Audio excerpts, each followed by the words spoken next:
Brothers and sisters, today we are going to dive deep into one of the most powerful, prophetic, and inspiring books in the Bible, the Book of Daniel. Daniel is not just a story about lions. It is not just prophecy about the future. It is a survival manual for believers living in a corrupt world. Daniel teaches us how to stand firm in a foreign culture, how to remain pure in a polluted environment, how God promotes the faithful, how kingdoms rise and fall, but God's kingdom stands forever. Daniel lived in Babylon, a place full of idol worship, pride, and ungodly influence. Yet Daniel did not bow. Daniel did not compromise. Daniel did not lose his identity. And today, we are living in a modern Babylon. So the question is, will we stand like Daniel? King Nebuchadnezzar II attacked Jerusalem and took young Israelites captive. Among them, Daniel, Hananiah, Mishael, Azariah. Babylon changed their names, education, language, culture. Daniel's name meant God is my judge. They renamed him Belteshazzar, after a Babylonian god. The enemy always tries to change your identity first. Key lesson: you can be in Babylon without Babylon being in you. Daniel refused the king's food. Why? Because it was offered to idols against Jewish law. A symbol of compromise, Daniel asked for vegetables and water for 10 days. God honored his faithfulness. Daniel looked healthier and stronger. Compromise may look small, but obedience brings divine promotion. God gave Daniel knowledge, wisdom, and understanding of visions. King Nebuchadnezzar had a disturbing dream. He demanded, "Tell me the dream and its interpretation." The wise men failed. They were sentenced to death.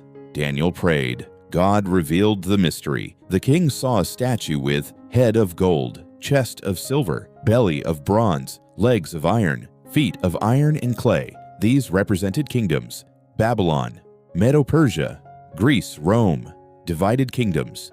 Then a rock, not cut by human hands, destroyed the statue. That rock represents Christ and God's eternal kingdom. Powerful truth: earthly kingdoms fall, God's kingdom stands forever. Daniel was promoted. King Nebuchadnezzar built a golden statue. Everyone had to bow when music played, but 3 men refused: Shadrach, Meshach, Abednego. They said, "Our God can deliver us, but even if he does not, we will not bow." They were thrown into the furnace, but there was a 4th man in the fire. Many believe it was a pre-incarnate appearance of Christ. The fire did not burn them. Only their ropes were burned. When you refuse to bow, God steps into your fire.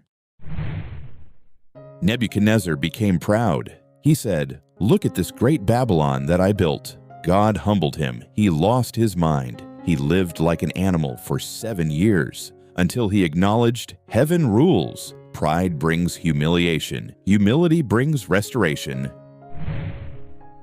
King Belshazzar threw a party. He used sacred temple vessels for drinking. Suddenly, a hand appeared, writing on the wall. No one could interpret it. Daniel said, "Mene, Mene, Tekel, Upharsin," meaning numbered, weighed, divided. That very night, Babylon fell. God weighs nations. God weighs leaders. God weighs hearts. Under King Darius the Mede, Daniel was promoted again. Jealous officials made a law: no one can pray except to the king. Daniel continued praying 3 times a day. He did not hide. He did not stop. He was thrown into the lion's den, but God shut the lions' mouths. Daniel came out untouched. His enemies were destroyed. Consistency in prayer brings supernatural protection. Daniel saw visions of 4 beasts: the Ancient of Days, the Son of Man, the rise of empires, the Antichrist spirit at the end times. In Daniel 7, he sees the Son of Man coming with the clouds. Jesus later used this title for himself. God reveals history is under his control. The end is already written.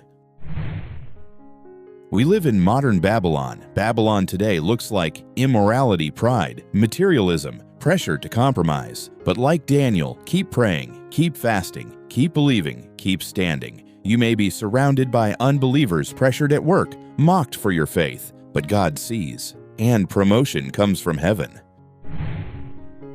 Daniel never saw Jerusalem again, but he saw heaven open. He did not compromise. He did not bow. He did not quit. Can God trust you in Babylon? Will you stand if everyone bows? Will you pray if it costs you? Will you refuse compromise?